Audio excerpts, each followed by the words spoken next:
Поздрав до сите слушатели на ЕСИ Радио. Вие сте со емисијата Шах со Љушан Долавски. За последната емисија од оваа година, 2021 година, решив да погледаме две партии од големиот шампион, од легендарниот, би рекол, американски велемајстор Роберт Джеймс Фишер.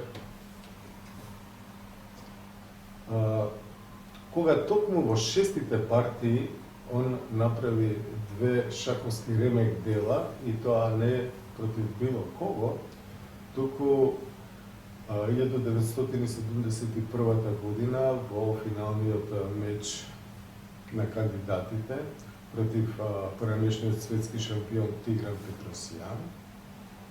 А потоа втората партија што ќе ја погледаме и што ќе биде предмет на нашата анализа, на нашиот интерес, е шестата партија од мечот за светската титула против шампионот Борис Спасски,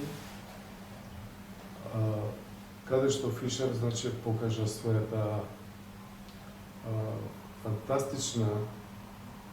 фантастично чувство за позицијата и воопшто таа длабока, голема стратегија и одлично разбирање на шахот.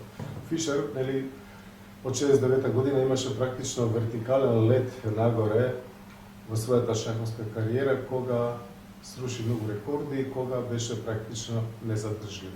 Но се чини дека токму после шестата партија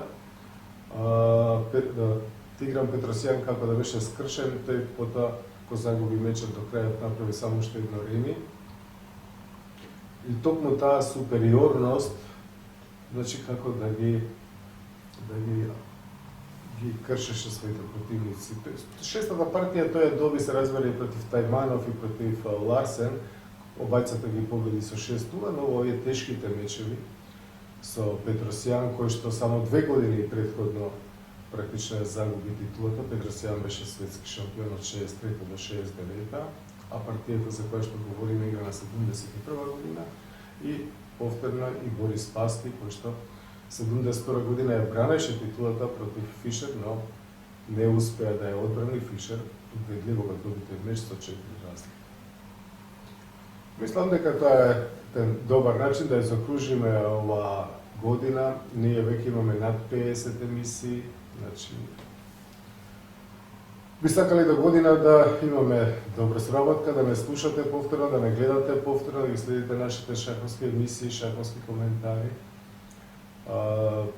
Концептот на емисијата е така, ние правиме доставни емисии, но се трудиме да бидеме интересни и до година ќе имаме интересни гости. Нема да бидат сите емисии само со мене, јас повеќе сакам кога во емисијата имаме и гости, но знаете како е, некогаш што е возможно, некогаш не е. Но еве сега оваа последнава емисија, мислам дека со Боби Фишер ќе имаме добро, ќе се дружиме за крајот на годината и ќе имаме што да покажеме, навистина, од еден од најголемите шампиони на сите времена.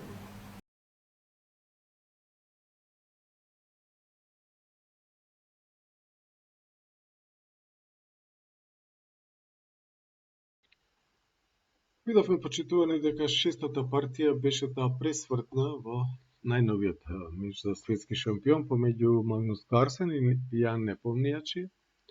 Но шестата партија имаше исклучително значење и кај светскиот шампион Роберт Боби Фишер, кој што во својот откон шаховскиот титула кон шаховскиот трон, во своите мечеви ги добиваше шестите партии, имено во мечевите против Бент Ларсен и против Марк Тајманов. Обајцата ги победи прво Тајманова, а потоа и Ларсен со 6-0, ги доби шестите партии, но и во финалниот меч шестата партија беше врвно творечко доживување во мечот игран на 1971 година во Буенос Ајрес. Тоа беше финалниот меч на кандидатите, односно меч каде што победникот ќе го предизвика тогашниот светски шампион Борис Паски. Иако по првите 4 партии резултатот беше нерешен, сепак Фишер, откако дојде до својата шанса и особено по 6-та партија го скрши отпорот на инаку железниот, така наречен железниот Тигран, затоа што Тигран Петросјан беше познат по тоа што многу тешко губеше партии, многу ретко. Но да ја видиме таа незаборавна партија, тоа одлично творечко остварување на Боби Фишер. Тој се отвори со својот омилен потек E4, а Петросјан, кој што се бранеше и со руска партија во предходните партии, каде што играше со црни фигури, еднаш играше француска, еднаш руска, во обете беше успешен, на овој пат од некоја причина го смени отварањето и се реши за варијантата, полсеновата варијанта во сицилијанска одбрана C5, конј F3, E6, D4, C зема на D4, конј D4, A6. Денес оваа варијанта се вика Кан, од некоја причина. И интересно што пред некоја година имаше тројца српски велемајстори кои што дискутираат токму за оваа позиција. Сите има свое видување кој потек е тука најдобар. Едниот од нив велеше секако тоа е C4, затоа што белиот добива пространство. Велемајсторот Бошко Абрамовиќ, кој што неодамна го напушти овој свет, рече, ма се разбира ловец D3 по Фишер, третиот сметаше дека е конј C3, значи тоа е прашање на вкус, но ловец D3 е изборот на Фишер. И сега, нели, црниот исто така има повеќе продолженија, дама C7, дама B6, B5, D6 и така натаму, но конј C6, изборот на Петросјан. Сега Фишер не губи време, веднаш го менува тој конј зема на C6, B зема на C6 и сега по мала рокада D5. Гледате, C4. Црниот има доволно печоци во центарот, но тие се уште не се подкрепени со фигури и затоа белиот веднаш го предизвикува тој моќен црн центар, додека црниот се уште не се разви. Сега, нели, ниту DC4, ниту D4 позиционно не се основани, затоа црниот се развива, конј F6, а белиот менува на D5 два пати, прво C зема на D5 и под C зема на D5, E зема на D5. Тој е малку подобро развиен. И гледате, веднаш го предизвикува тој центар. Сега како црниот да земе? Доколку земе, да речеме, со дама, тогаш тоа само ќе го забрза развојот на белиот и по конј C3, дама C6, например, тогаш ловец E2, се закана ловец F3 и гледаме колку е црниот назад во развој. Доколку земе пак со конј на D5, тогаш ловец E4 и по ловец E7, конј C3. Гледате, голем притисок на D5, ловец B7 и сега одличен потек дама A4 шах, токму пред црниот да стигне да го сокрие својот крал во рокада и по дама D7, смена на D7, топ D1, практично црниот би го загубил пешак на D5. Затоа на E зема на D5, Петросјан и самиот зема на D5 и сега конј C3, ловец E7. И повторно одлично позиционно решение дама A4 шах. Гледате, Фишер не игра шаблонски потек како топ 1, тој игра конкретно, длабоко и силно. Шах. Што е идејата? Идејата е, ако ловец D7, дамата, гледате, на убав начин помина од D1 преку ловеца, стигна на централното поле D4, нападна на D5 и по ловец E6, например, ловец F4. Мала рокада, топ А на C1. Белиот има многу пријатна и лесна позиција за игра. Подобро му се поставени фигурите и има подобра пешачка структура. Петроцијан на дама А4 се обидува со овој потек дама Д7. Гледате, нудејки квалитет, ако белиот играч е, например, ловец Б5, и по АБ5, дама А8, мала рокада, дама А5, например, Д4. И по конј Б5, ловец Б7. Значи, црниот брзо би се развил, и сега додека се фигурите на белиот на дамското крило, тој сака да игра ловец Г2 и дама Г4, веројатно тоа би завршило реми. Но Фишер воопшто не размислува за таква игра, туку тој игра силен потек, топ Е1. Со што практично црниот е приморен да ги замени дамите, во спротивно би го загубил ловецот. Значи дама А4, коњ А4, сега ловец Е6 за да мора да рокира и сега ловец Е3. Позициона закана ловец С5. Затоа што секојаш за таа страна која што игра против изолиран пешак е добро да ги замени ловците на бојата пред тој пешак, за да има добра блокада пред изолираниот пешак. Сега црниот се рокира, што е сосема нормално, но доколку сакаше да го спречи потегот ловец С5 со потегот коњ Д7, тогаш белиот, ползувајќи ја предноста во развој, игра F4 со закана F5 и по G6 ловец D4 мала рокада топо дана C1. Гледате, одлична контрола на целата позиција. Црниот мора да пази по целенија, пешакот на А6 му е слаб, на D5 исто така, многу непријатна позиција.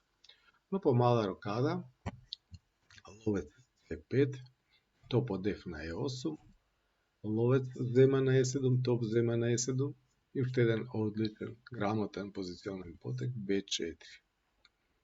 Гледате, белиот има упориште на C5, но тој го зацврстува тоа своје упориште за коњот, а патем е на некој начин го фиксира и А6 пешакот, слабоста на црниот, затоа што на А5 секогаш ќе има потек Б5 да оди напред. Крал F8, сега коњ C5,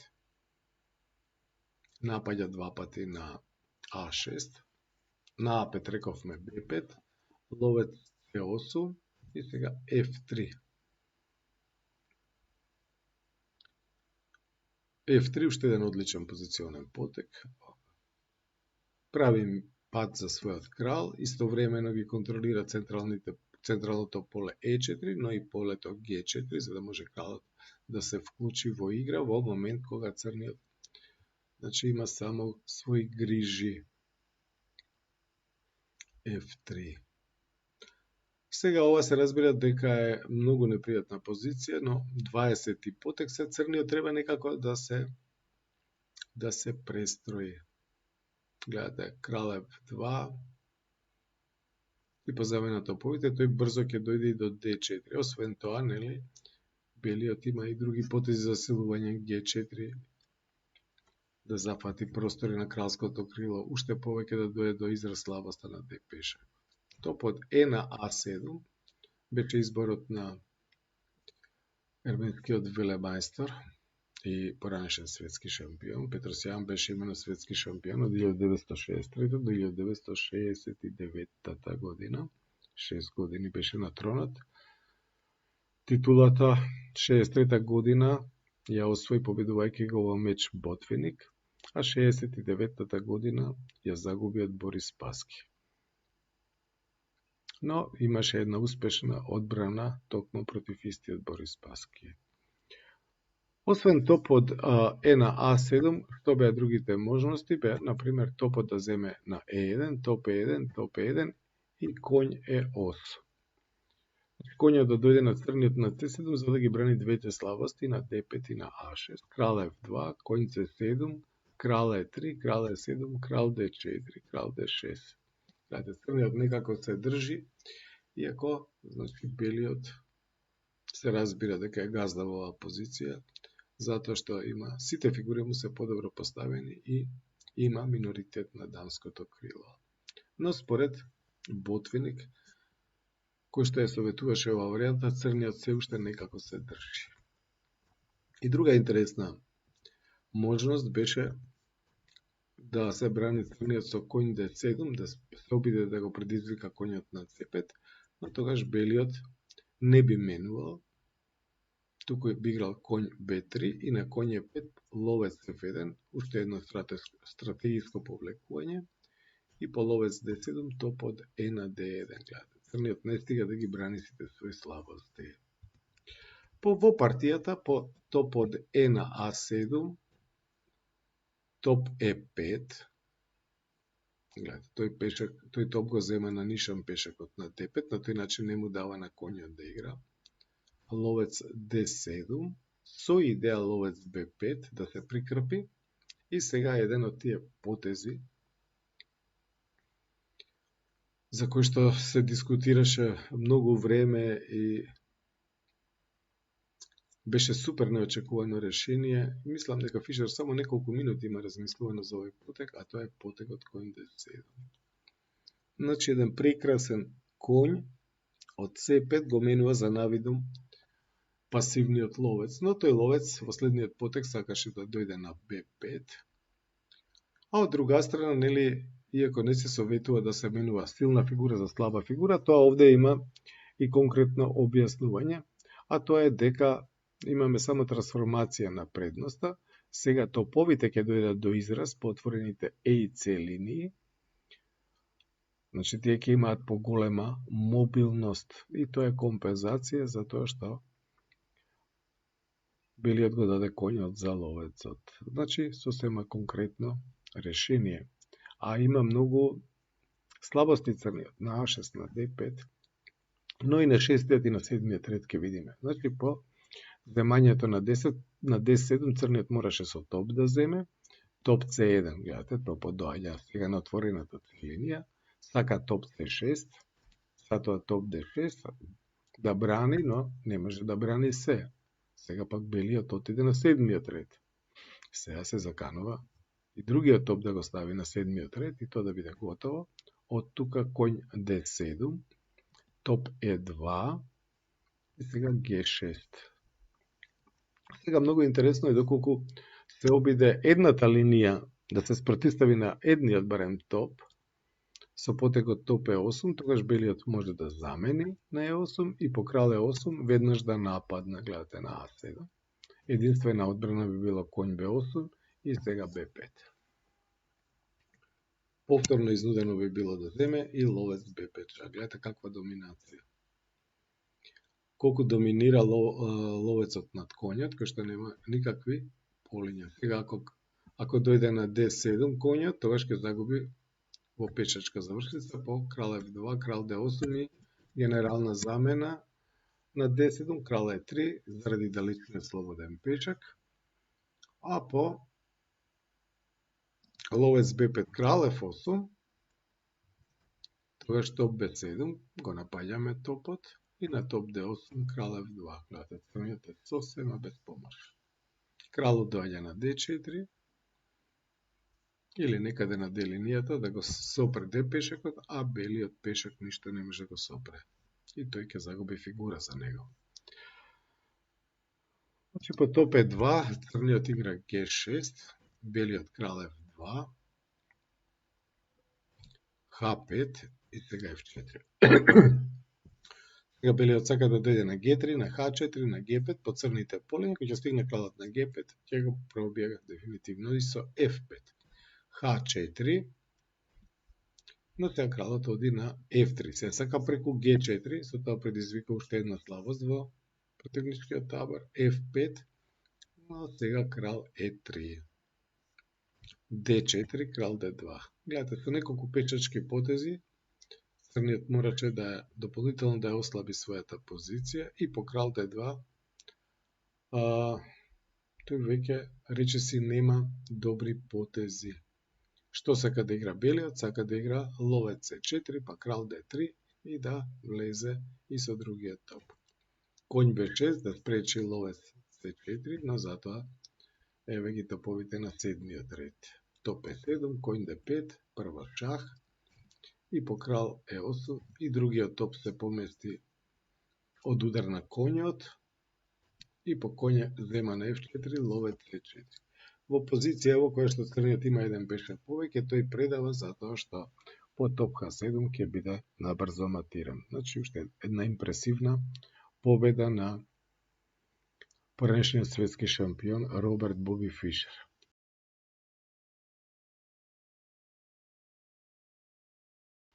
Боби Фишер со белите фигури многу неочекувано и за Борис Спасски се отвори со потегот C4. Значи, речиси, нема играно C4, има играно со Полугаевски еднаш, но во важни партии речиси нема играно друг потег Боби Фишер во својата богата кариера, освен потегот E4, но во оваа партија, гледате, место имаше дамин гамбит, кој што ќе настане по воведните потези E6 и на коњ F3, D5, D4. Коњ F6, коњ C3, ловец E7, ловец G5, тоа е основната позиција во дамин гамбит, и по мала рокада E3, H6, така наречената варијанта на Тартаковер, Макагонов и Бондаревски. Сите тие заедно имаат, тројца врвни шахисти, имаат голема заслуга за ова отварање, кое што впрочем се смета за многу солидно. Значи, класичен дамин гамбит, оваа варијанта, по ловец H4, B6, тоа е тој воведен потек. На таа варијанта, инаку, може да игра црниот и коњ BD7, може да игра и DC4, но B6 е вовед во таа варијанта, која што Фишер прв пат ја игра, а Спаски многу пати се брана со оружје како црни. Сега тука белиот има повеќе потези. Светскиот шампион Анатоли Карпов во оваа позиција, која што исто така беше предмет на неговите мечеви со Гари Каспаров, играше со бели фигури ловец Е2 најчесто, но и со Борис Спаски исто така, за да стигне до меч за титулата. Но тука и други потези се исто така топ C1, дама B3, но CD5, тоа е класичниот потек, белиот зема на D5, коњ D5, ловец E7, дама E7, коњ D5, ED5, топ C1. Значи, тоа е една варијанта каде што белиот се надева дека ќе може да направи предност со малку подобрата пешачка структура и малку подобриот развит. Ловец E6, тоа е вистинското поле за ловецот, наместо пасивното ловец B7, дама A4. Гледате, малку се ослабени тие бели полиња на дамското крило, белиот се обидува тоа да го искористи, да го исползува. C5 и сега дама A3, што една предност на потегот дама A4. Топ C8 и ловец B5. Ловец B5 е идеја на Фурман. Семен Фурман, кој што ќе биде долгогодишен, практично до својата смрт ќе биде главен секундант и тренер на еден друг светски шампион, роден покасно, 1951 година, тоа е еден од најголемите на сите времиња, Анатоли Карпов. Значи, ловец B5 е изум на рускиот велемајстор Фурман, а Фишер, кој што будно секогаш следел се што се случува, благодарение на руската литература, го знаел тој потек и се обидува да го изненади Спаски. И Спаски веднаш игра неточен потек, непрецизен потек. Една година по оваа партија, еден од секундантите на Борис Спаски во тој меч, тоа е украинскиот велемајстор Ефим Гелер, ќе покаже како црниот треба да игра оваа позиција. Ефим Гелер исто така беше врвен познавач и врвно го третираше дамскиот гамбит со црни фигури. Значи, тој ќе одигра дама B7, гледате, привремено ќе жртвува пешак и по DC5, BC5, топ C5, топ C5, дама C5 ќе одигра коњ A6. Тоа ќе го направи во партијата против холандскиот велемајстор Јан Тиман во Хилверсум, значи следната 1973 година. И тука црниот има одлична компензација за тој пешак во партијата, само ќе покажеме Уште неколку потези, Тиман го зема тој коњ на А6, за да не мора да бега со нападната дама, дама А6, но сега оваа дама не му дава на белиот крал да рокира. И по дама А3, дама С4. Крал Д2, сега дама Г4. Гледате, на белиот му фали некој потек за да се консолидира, топ Г1 и се уште еден одличен прекрасен потек D4. Следејќи го старото правило дека оној што има иницијатива треба да напаѓа, во спротивно, нели? Другата страна ќе се прибере, ќе се среди, ќе се консолидира, значи го отвара својот белополен ловец и по кој D4 дама H4 сега напаѓа на F2 и на H2. Топ E1, дама F2, топ E2, дама F1, коњ E6, F6. И во оваа позиција каде што црниот има пешак помалку, но посигурен крал, тој ќе ја добие ефект на оваа партија, нема да ја покажеме целата. Но Спаски во оваа позиција игра А6, Д зема на C5, се разбира тој ловец се уште не виси затоа што има врзување по линијата. BC5, така наречените висечки пешаци на C и на D. Доколку земеше со топ, тогаш мала рокада. Ке имаме позиција со изолиран пешак, по мала рокада, топат C7. Доаѓаше во предвид, се разбира, и дама B7, но тоа веќе немаше таква сила како претходно, затоа што по ловец А4 и C4, кој D4 белиот би имал одредена предност. Сега ловецот се враќа на E2, а црниот го завршува развојот со кој D7. Кој D4, сега позувајќи го врзувањето на C пешакот, коњот сака да го земе тој ловец на E6, може би порано или подоцна, или да дојде на B3 за да го засили притисокот на C5. Да. Сега тука греши Спаски, тој требаше да одигра коњ F6, да го приближи коњот кон центарот и по евентуално коњ B3 да одигра топот на C7. И сега црните фигури се повеќе или помалку во хармонија, сега црниот сака да одигра C4. И веројатно дека црниот би имал доволно добра контраигра. Но дама F8 е пасивен потек. Гледате, сега има закана да коњот на D4, но тој повторно не губи време, зема на E6 и игра E4. Ја менува структурата, значи. И ова е позиција во стил на Боби Фишер, тој го има својот омилен белополен ловец, со кој што со чија помош извојувал многу важни победи. Ќе видиме дека и оваа партија виртуозно ќе игра, но за да добие на таков начин се разбира дека треба да има одредена помош и од својот противник. Сега е критична ситуација, тоа е 20-тиот потек.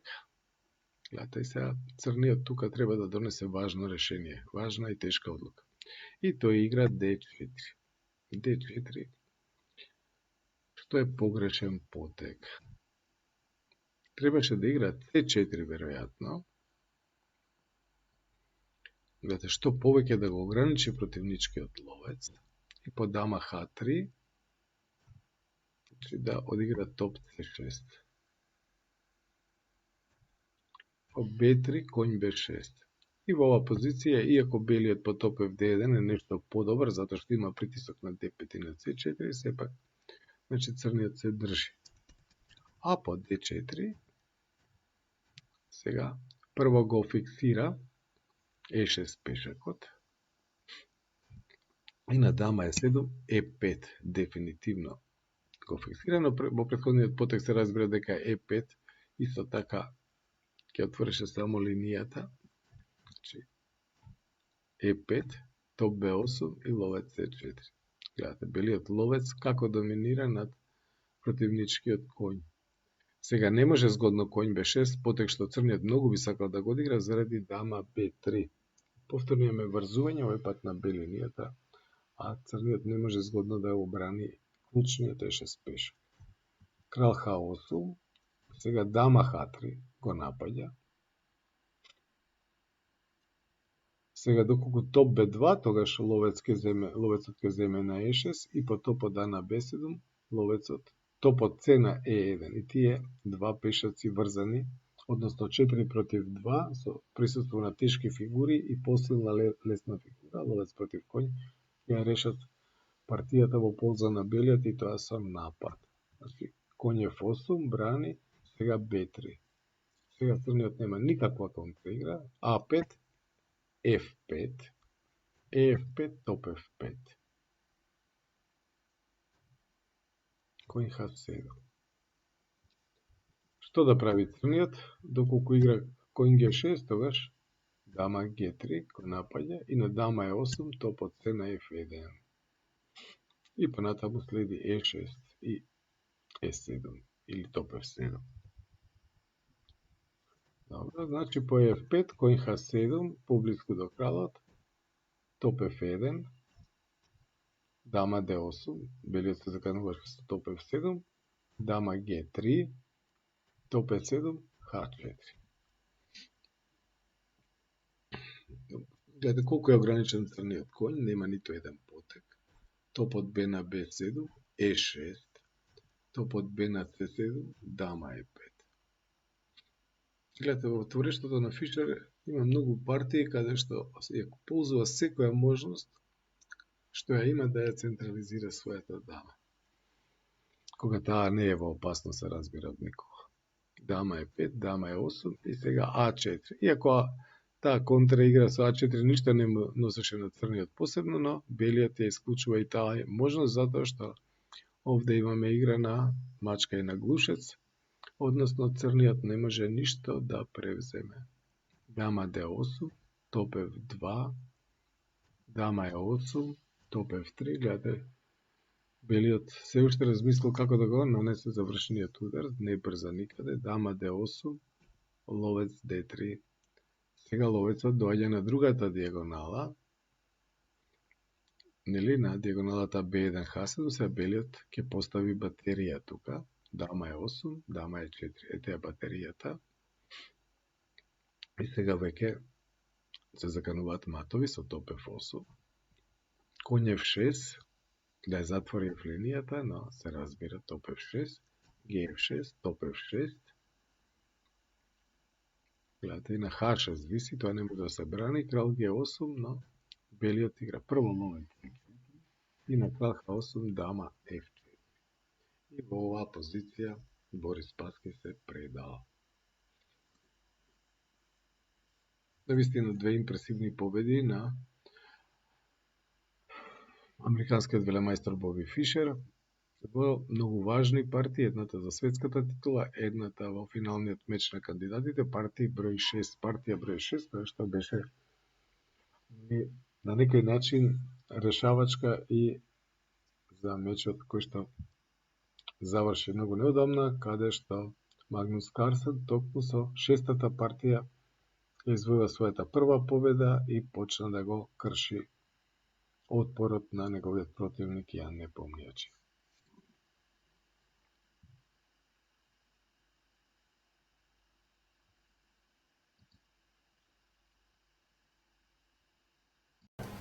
Тоа би било се за денешнава емисија почитувани. Го следевме гениалниот шахист Боби Фишер. Бидете со нас и до година. Ви посакувам среќни празници, најубави желби, да бидеме со добро здравје, за да бидеме добро расположени, за да играме шах, да се забавуваме, да работиме и така натаму. Секој добро уште еднаш, среќни празници. Тоа беше емисијата Шах со Али Мишел на нас.